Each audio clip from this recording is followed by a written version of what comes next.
So Keriat Shema Al Hamita, there's few things going on there, right? One thing that is happening in Keriat Shema Al Hamita is not so much the Keriat Shema, is more the berajá of Hamapil. Okay? So there, according to the Rashash, it is a certain preparation for unity that happens midnight. Okay? So therefore, if somebody is saying that after midnight, so he missed the train, so there's no Shem y Maljut, right? So this is the source of this custom of not saying Shem y Maljut after midnight. Okay. By the way, according to the Cábala, you can say Hamapil even though you're not going to sleep. So, like to say that before midnight, even though you're not going to sleep, according to the Cábala, no problem. Okay. Practically, you have to ask your rabbi. It depends what your rabbi says. I see that. That's another point. Now, and you speak after. You can speak afterwards because you're not saying it for yourself to go to sleep. You're saying it for the preparation of like whatever is happening in the spiritual realms in midnight. That's one thing. Besides that, the Keriat Shema itself, on that it says that like whoever says the Keriat Shema with the intention, with the meditation, so then it's like he's holding a sword or like two-end sword, and he's killing like all of those like negative angels and so on and so forth. So that will take place. Doesn't matter when you say that. When you say that, like as Keriat Shema Al Hamita, that's supposed to be like before someone is going to sleep. But there's many mekubalim that they are afraid because they know when it get to the time that they need to go to sleep. So usually they will be like so exhausted, they won't be able to meditate, they won't be able to do it properly. So there's many that they're doing the Keriat Shema Al Hamita much before that, and it's brought down in there's a book of the Minagei Betel of the grandson of the Rashash, that in his time he says that all the people that used to learn in Betel would say the Keriat Shema Al Hamita right after Arvit. They will finish Alenu L'Shabeach of Arvit. Right away, continue to the Keriat Shema Al Hamita and do all the meditations and all the, there with the, on the stand there in the Bet Knesset before going home to eat dinner with their family. Wow. And then you know that you're safe. And then after, when you get to go to sleep, so then you can say over again the Keriat Shema Al Hamita without the berajá of Hamapil. You can say it again, no problem. So you can say it over. And if you have like more strength to do more meditation, so good. But even if you just say like pshat, just to go to sleep with the accepting on yourself the yoke of heaven and so on, which is like a big thing for itself. So that's also good. And that's so there is many options of how to apply that. But the principle is that the Keriat Shema is one thing and the Hamapil is another thing. So even though you don't have the Shem y Maljut of Hamapil, still the Keriat Shema have full potential to destroy all of those negative angels, and it's definitely worth it to put the mind and the heart into it. B'ezrat Hashem. And if we're starting out, the first people who are starting out, the main thing to say is Hamapil and the Keriat Shema, because sometimes it's hard to say all of it as someone who's starting out. Is there any other key part that's like really where, I mean, all of it's good, all of it's great, but vidui is important. Yeah. My siddur doesn't have vidui in it. So. I don't believe. Yeah, seriously, it doesn't have any vidui there. No, it has vidui. It just doesn't have. In Keriat Shema Al Hamita, it doesn't have vidui. I'll show you what I have for Keriat Shema Al Hamita. I'll let you tell me because you'll know better. So it says in the Zohar, in the Arizal, it's so important to say the Keriat Shema, the vidui on the Keriat Shema Al Hamita.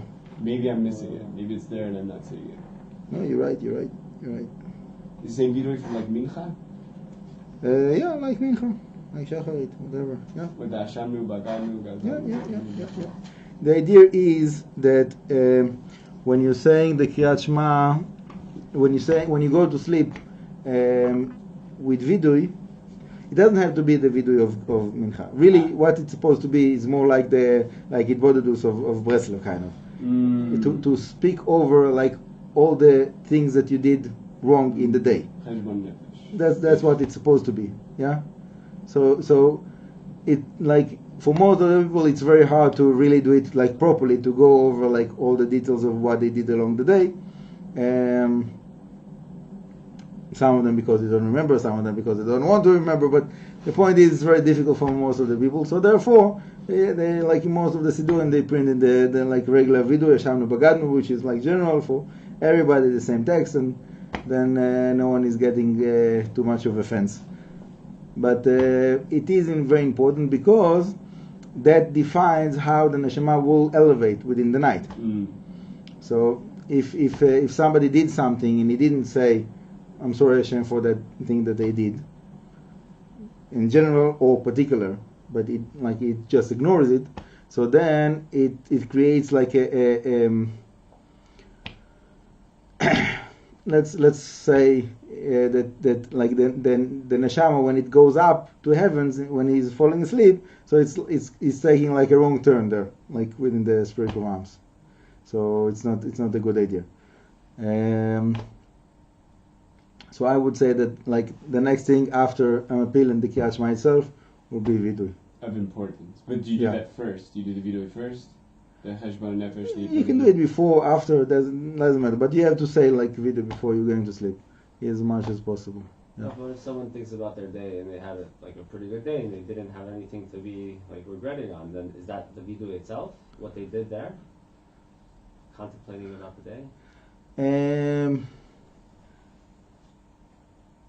Look, for example, let's say somebody didn't do like anything that he considered to be a sin in that day, but he can say vidui that, for example, he was rushing through the Birkat HaShachar, for example, without like putting his heart and intention there, or I don't know, like he saw his friend and he didn't smile to him, so like, who knows, maybe things like that can have like a, so anything that it doesn't have to be like a sin as we are accustomed to think about sins, but anything that you know of that you could have do better, and always does we have like room to be better people, so to speak about it with Hashem and to say I regret I didn't do it better, whatever it is, basically.